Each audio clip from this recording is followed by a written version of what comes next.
Episode 23। मैं Shri Tara school of wellbeing से Shanti Pawa, retired associate professor, Delhi university. ना तो मैं साइकोलॉजिस्ट हूँ, ना ही मैं कोई साइकाइट्रिस्ट हूँ। मैं जो भी कह रही हूँ अपने अनुभवों से कह रही हूँ। किसी का प्रश्न है कि कभी कभी मुझे लगता है बहुत अकेली हूँ मैं, कोई भी नहीं है मेरा जिससे मैं अपने दिल की बात कह सकूँ। यहाँ समझने की बात यह है कि बियॉन्ड ए पॉइंट बेसिकली दुनिया में सभी अकेले हैं। हाँ, हर इंसान की ये ज़रूरत है कि एक ट्रस्टेड रिलेशनशिप हो जहाँ वो निश्चिंत होकर अपने मन की हर बात खुलकर कह सके और दूसरा उसकी पूरी बात को सुने और समझे। ये सभी की ज़रूरत है। एक बार एक व्यक्ति ने सर्वे किया और उसमें उसने 500 मरते हुए लोगों से पूछा कि तुम्हारे गहरे दुख क्या हैं, और पूछा कि इस वक्त जब तुम मरने ही वाले हो तो तुम्हारे मन में क्या चल रहा है। तो करीब करीब सभी ने कहा कि किसी ने हमारी भावनाओं को नहीं समझा। हमारे बहुत अपनों ने भी हमारी भावनाओं को नहीं समझा।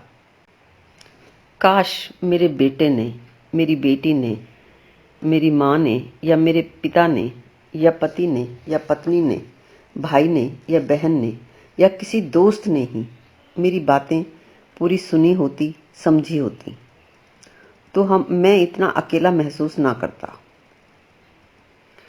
ऐसी बातें पढ़कर या सुनकर ये सवाल उठना स्वाभाविक है कि आखिर हम क्यों इतने अकेले हैं।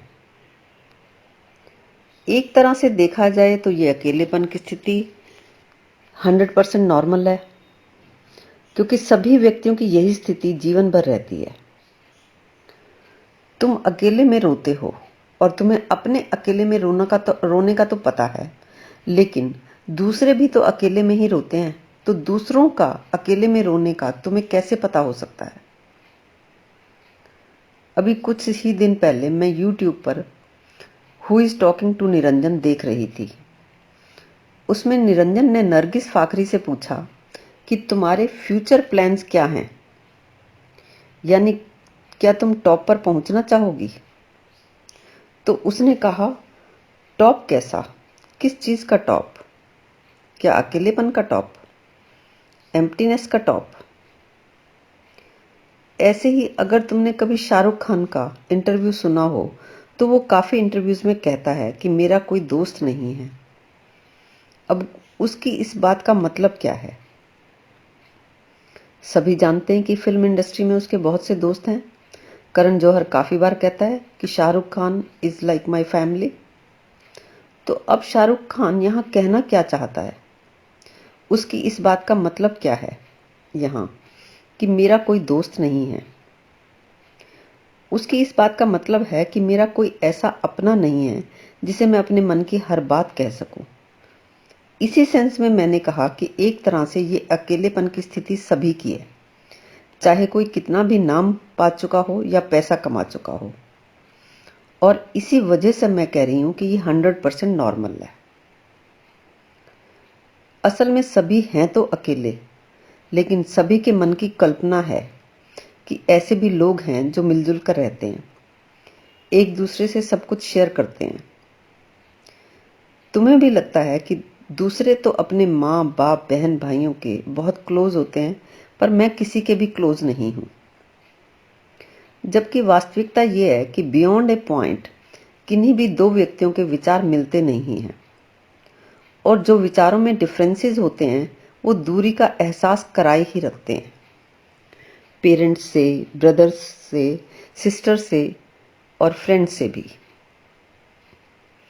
ऐसी सिस्टर्स होती हैं जो आपस में लड़ भी लेती हैं, पर कहीं पर कह भी देती हैं कि I am very close to my sister, या कहती हैं we are very close to each other. वही सिस्टर्स किसी भी टाइम पर या किसी और सिचुएशन में जब मन को खोलने लगती हैं तो ऐसा भी कह देती हैं कि किसी ने मेरी तो भावनाएं नहीं समझी। तो ये कोई डिफाइंड और फिक्स्ड स्टेट नहीं है कि हम जान सकें और कह सकें कि वो क्लोज हैं या वो क्लोज नहीं हैं। कोई एक लड़ाई को लाइटली लेकर नॉर्मल होकर कह सकता है कि I am close to my sister, so what, हमारा किसी बात पर डिफरेंस ऑफ ओपिनियन हो भी गया तो।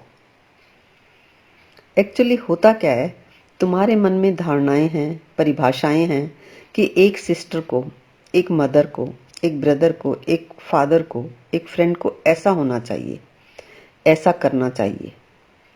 और उधर उन सबके मन में भी धारणाएं हैं, परिभाषाएं हैं कि एक सिस्टर को, एक मदर को, एक ब्रदर को, एक फादर को और एक फ्रेंड को कैसा होना चाहिए, क्या करना चाहिए, क्या नहीं करना चाहिए, या कम से कम इतना तो नहीं करना चाहिए। अब ये दो परिभाषाएं जहां तक मैच कर जाती हैं वहां तक तो कोई दिक्कत नहीं होती। जहां मैच नहीं करती वहां प्रॉब्लम शुरू हो जाती है, दूरी शुरू हो जाती है। बियॉन्ड ए पॉइंट दूसरा तुम्हारी बात से रिलेट ही नहीं करता और तुम अपनी उस बात के साथ, अपने उस विचार के साथ, अपने उस दृष्टिकोण के साथ अकेले होते हो। यही अकेलेपन की समस्या है। और फिर तुम्हारी दूसरे से एक्सेप्टेंस की चाह और दूसरे की तुमसे एक्सेप्टेंस की चाह, यही तो संबंधों की मूल समस्या है, यही दूरी है, यही तो अकेलापन है तुम्हारा। तुम दरअसल चाहते ये हो कि दूसरा तुम्हारी भावनाएं समझे। तुम चाहते नहीं कि दूसरा तुम्हें बिना समझे तुम्हें जबरदस्ती एक्सेप्ट करे। यूं बहुत झंझट की स्थिति में तुम कह भी सकते हो इस तरह की बात कि अगर तुम्हें साथ रहना हो तो मुझे एक्सेप्ट तो करना ही पड़ेगा। मगर तुम्हारे स्पाउस के साथ यदि ऐसी स्थिति बने कि वो कहे कि तुम जैसे भी हो मैं तुम्हें एक्सेप्ट करता हूं, और वो कर भी ले, तो भी तुम्हें मजा नहीं आएगा, तो भी तुम्हारे मन का अकेलापन दूर नहीं होगा। कारण ये कि तुम्हारा अकेलापन तभी मिट सकता है जब कोई तुम्हारी भावनाएं समझे, जीवन के संबंध में तुम्हारी दृष्टि को समझे, यानी जैसा तुम्हें दिखे वैसा ही उसे भी दिखे। तभी तुम्हारा अकेलापन दूर हो सकता है। वरना तुम अपनी भीड़ में भरे पूरे परिवार में सैकड़ों संबंधों के साथ होते हुए भी अपनी ऐसी दृष्टि के साथ अकेले ही जियोगे। खास तौर पर जिनके साथ तुम्हें रहना होता है, जहां बहुत मामले कॉमन होते हैं, वहां अकेलापन और भी स्पष्ट और गहरा दिखता है। और जिनके साथ तुम्हें रहना ही नहीं है, सिर्फ विचारों का आदान प्रदान करना है, मन की बातें शेयर करनी है, वहां तुम्हें नजदीकी का एहसास इसलिए हो सकता है क्योंकि किन्हीं लोगों के साथ तुम्हारे विचारों का मिलना एक मायने में बहुत आसान है। जब तक कि तुम्हें उन विचारों पर साथ चलना ना हो, यानी जब तक तुम्हें उन विचारों पर साथ मिलकर इम्प्लीमेंट ना करना हो। तो जब साथ रहना हो और प्रैक्टिकली कॉमन चॉइसेस करनी हो, तो फिर वो विचारों की समानता की पोल खुल जाती है। जिनसे तुम शेयर करते हो बातें और नजदीकी महसूस करते हो, उस नजदीकी की पोल खुल जाती है। दूरी यानी अकेलापन सामने आ जाता है। इसीलिए तो शादी से पहले यानी कोर्टशिप पीरियड में घंटों बात करने वाले लड़के लड़कियां आपस में बड़ी भयंकर नजदीकी महसूस कर लेते हैं। विचार ही तो करना होता है कि प्यार से रहेंगे, एक दूसरे की केयर करेंगे, फैमिली को प्रायोरिटी देंगे, छोटी मोटी बातों को इग्नोर कर देंगे, घूमेंगे फिरेंगे, एंजॉय करेंगे, मिलजुल कर काम कर लेंगे। यानी केयर करनी नहीं है, केयर की बातें करनी है। रिस्पेक्ट करनी नहीं है, रिस्पेक्ट की बातें करनी है।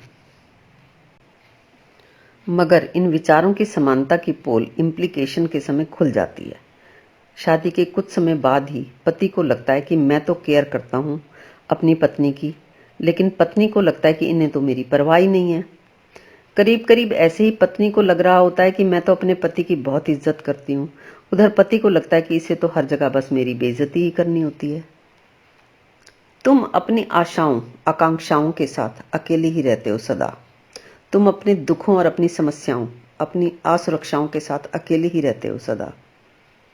वहां तुम्हारे साथ तुम्हारे मन में ना कोई गुरु होता है, ना कोई दिव्य शक्ति, ना कोई देवी देवता, ना कोई तुम्हारा गुरु भाई, गुरु बहन, गुरु माँ।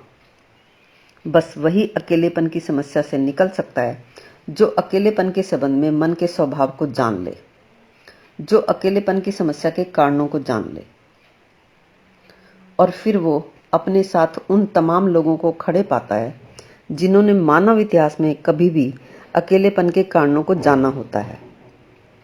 खैर, क्या उपाय हैं इस अकेलेपन के, इसकी बात होगी नेक्स्ट एपिसोड में।